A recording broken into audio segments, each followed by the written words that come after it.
U.S. History students. Welcome to another review session brought to you by Links Education. This is Lynn, your online U.S. History teacher. Today, we will cover Chapter 9 and 10. Come on and join me.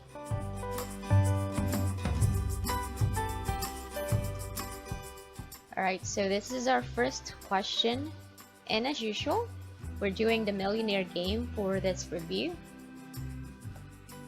Approximately how many slaves would half of all slave-owning families have owned? A. Fewer than 5. B. 25 to 50. C. 50 to 100. Or D.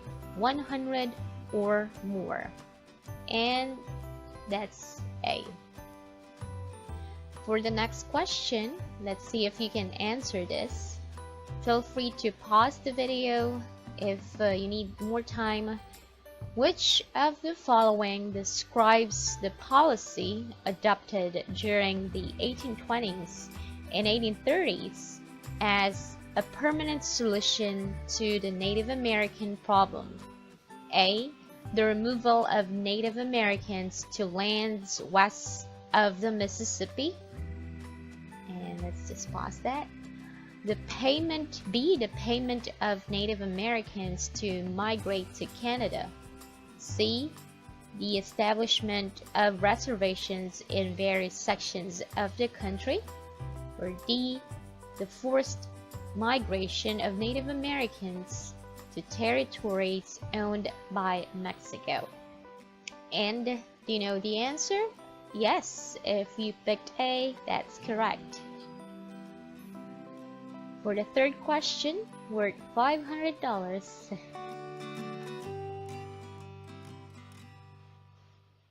Andrew Jackson's view of the presidency emphasized A. Strengthening the power of the state. B. Support for the Nullification doctrine. C. Congressional partisan leadership. D. Leadership by the executive branch in the interest of the people.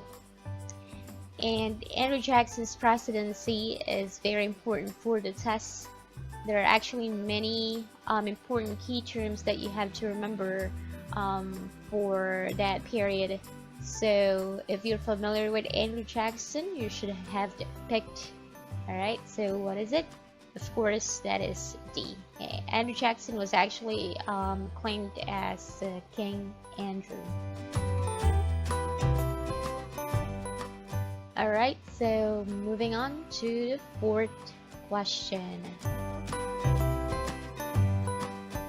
In the early 19th century, which section of the country tended to oppose tariffs?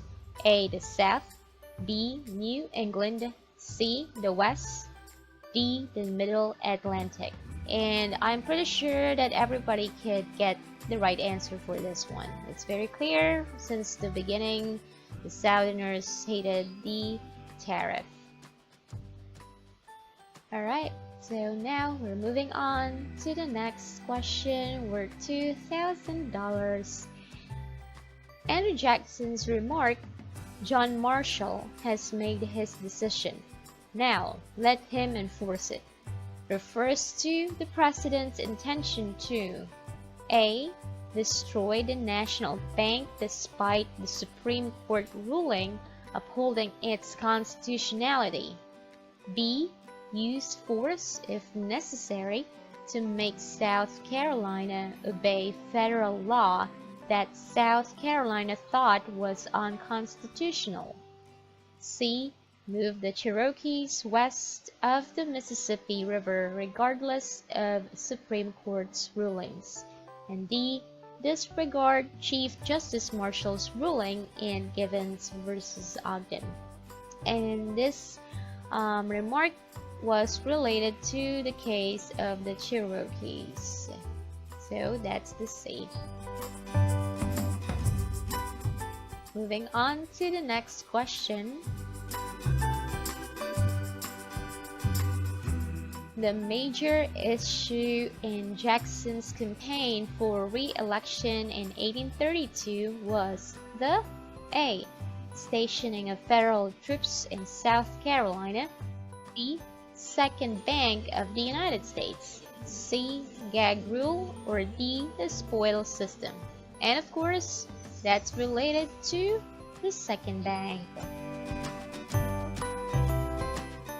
We're halfway. This is the next question.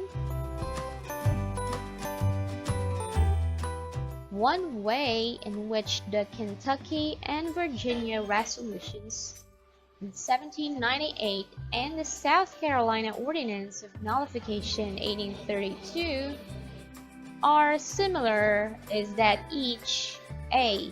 claimed that individual states have the right to interpret federal laws, B. formed part of the unwritten Constitution, C.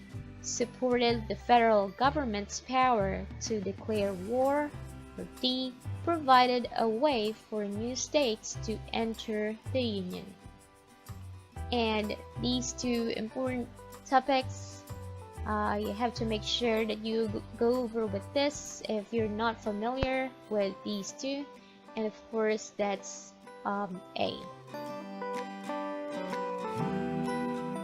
Alright, moving on to the next question. Get ready. Which of the following was not a provision under the slave codes? A. Slave code. Rather, slaves could not attend church. B. Slaves could not carry firearms. C. Slaves could not hold property. D. Slaves could not testify against white people. And that is obviously A. Alright, so the next question is worth 50,000. Let's see how much you're gonna bring back home today.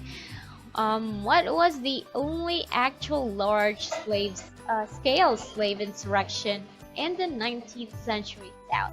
Is it A. the Posher Rebellion, B. the Stunner Rebellion, C. the Visay Rebellion, or D. the Nat Turner Rebellion? And that's the Nat Turner Rebellion. Alright, so the fourth question to the last. Which of the following was not generally a method of everyday resistance practiced by slaves? Is it A. work slowdowns, B. breaking tools, C. sit-down strikes, or D. performing tasks improperly? Not generally a method, so that's C. The last three questions. In which state did the Dorr Rebellion take place? A. Connecticut, B. Missouri, C. Rhode Island, or D. Kentucky? So that should be C. Rhode Island. And the second to the last.